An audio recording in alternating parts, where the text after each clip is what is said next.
So this week, the ideas for investors, I thought I would talk about using social media.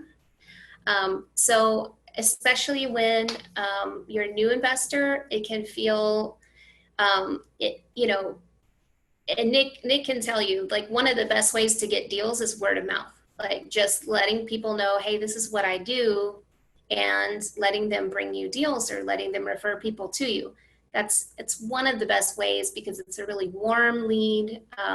There's a lot of trust already off the bat, and you don't have to spend a ton of money on it. So it's a great way to find distressed properties, and social media is just a great way to do that. And when you're first starting out, or I shouldn't generalize. When I was first starting out, I felt a little bit embarrassed to like say, oh, I'm a real estate investor. Like I'm looking for deals. Like I felt kind of weird, especially before I had ever done a deal.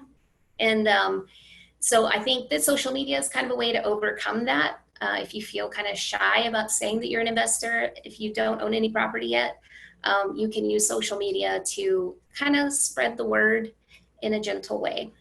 And so, first of all, it's free, especially like if you're just using your personal account that you already have your followers or your friends. You don't need to spend money boosting things because they're already seeing it. You're already there. And then even if you do start getting into advertising, it's one of the cheapest forms of marketing out there. Especially if you're doing like Instagram. Instagram is really letting a lot of their like IGTV and their video, they're making that pretty cheap to get some really good exposure right now. So definitely, if you don't have a lot of money to, send a big mailer campaign or, any of those things, try Facebook or Instagram. You're already spending time there, probably. You're probably already spending way more time than you should be if you're like most people. So you might as well make some money while you're scrolling, right? And then it's easier to build that trust, like I was talking about, and let your friends and family know, hey, this is what I do, and please refer if you know anybody. And it's fun. Well, I mean, I guess that's beauty's in the eye of the beholder, but it's certainly more fun to me than driving for dollars or something. Okay, so I'm gonna give some examples of some types of posts you can use because, you might be sitting there going like, I don't know what to post to let people know. And you don't wanna post you don't wanna be annoying so that people ignore you. So you don't want to you really, really, really don't want to be like, hey, I buy houses constantly. Like that's all you ever say. I buy houses. I buy houses. Bring me a house. Bring me a house. People are just going to scroll past that. You need to put lots of different types of posts, and it needs to be in a really natural way. Like it can't be in a really canned, like you're trying to advertise. It needs to be natural. And so my favorite type of post and what generally gets the most attention in my experience on both Instagram and Facebook are the before and after pictures. And so I love posting those. They're fun. Everybody wants to look at that. Like that's something that's interesting and that people want to see. And you can reach out to a larger audience by using hashtags.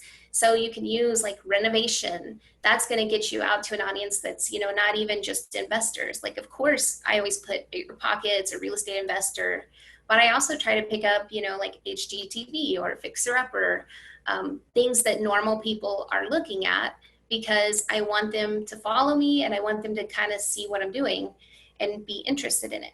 And so before and after are great.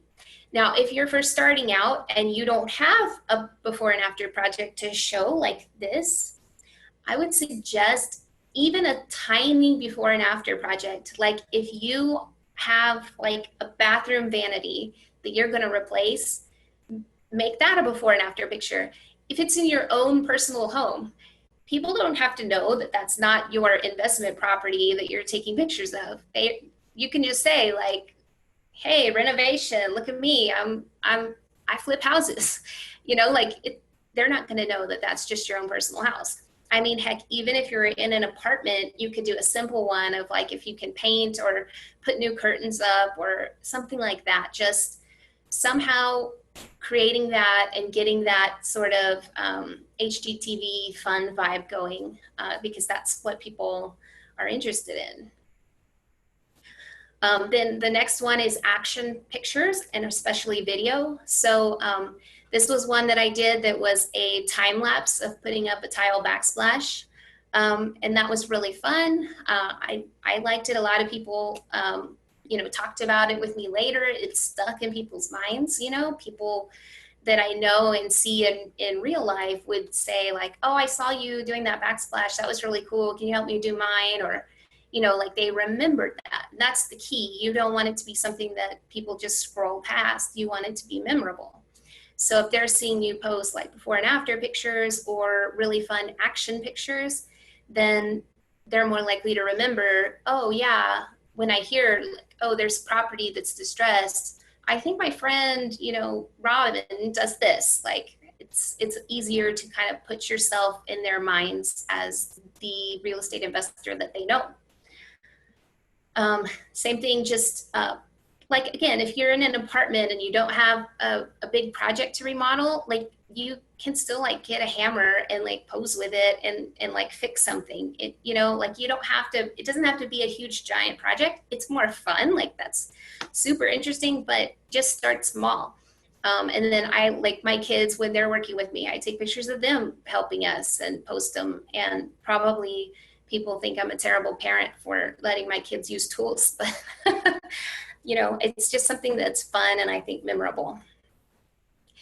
And then you really want to use all of the marketing things that I pay attention to are saying the stories are really where it's at these days.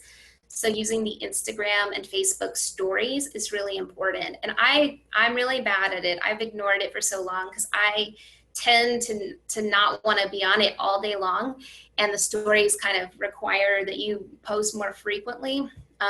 But from the research that I've heard from listening to some marketers, I'm starting to use it because it is a really powerful tool.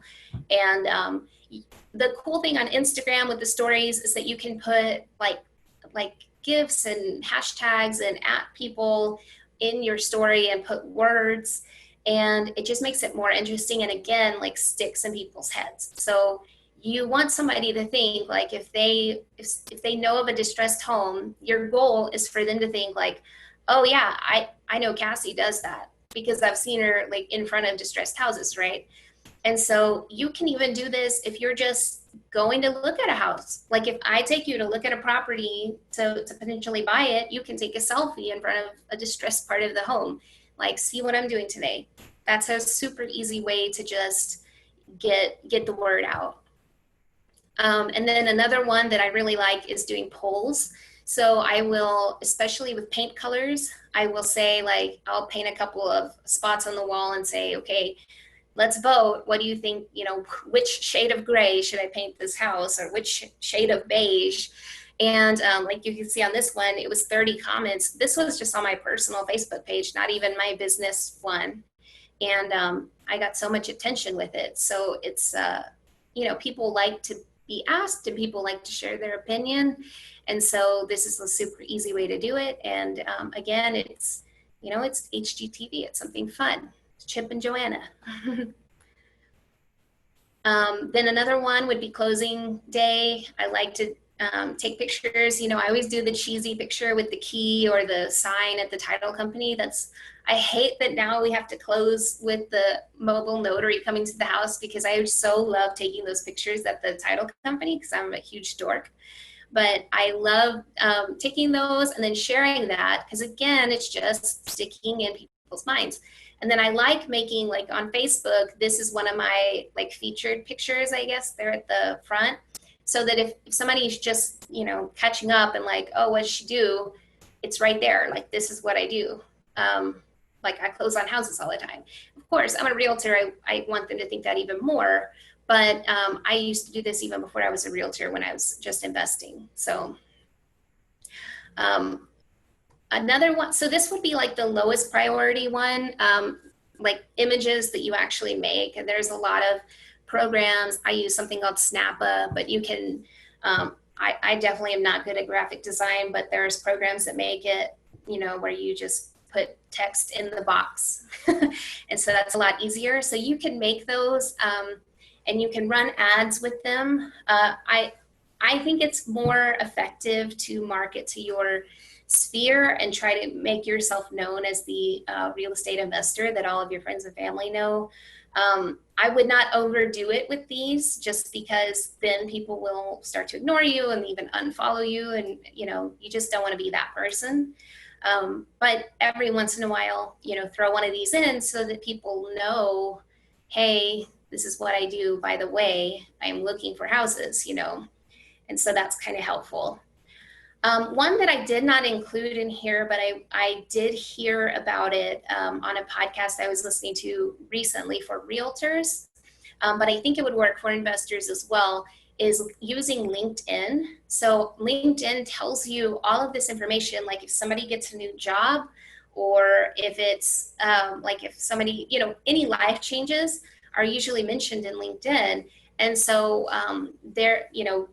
the realtors were suggesting, you can say, oh, you got a new job. Are you moving? Let me sell your house, or let me help you buy a new house. But as an investor, you could even get in there and say like, hey, are you moving? Yeah, I instead of using a realtor, what if I buy your house directly, and try to get leads that way? Obviously, I'm a terrible realtor because I'm telling you to go buy directly from people.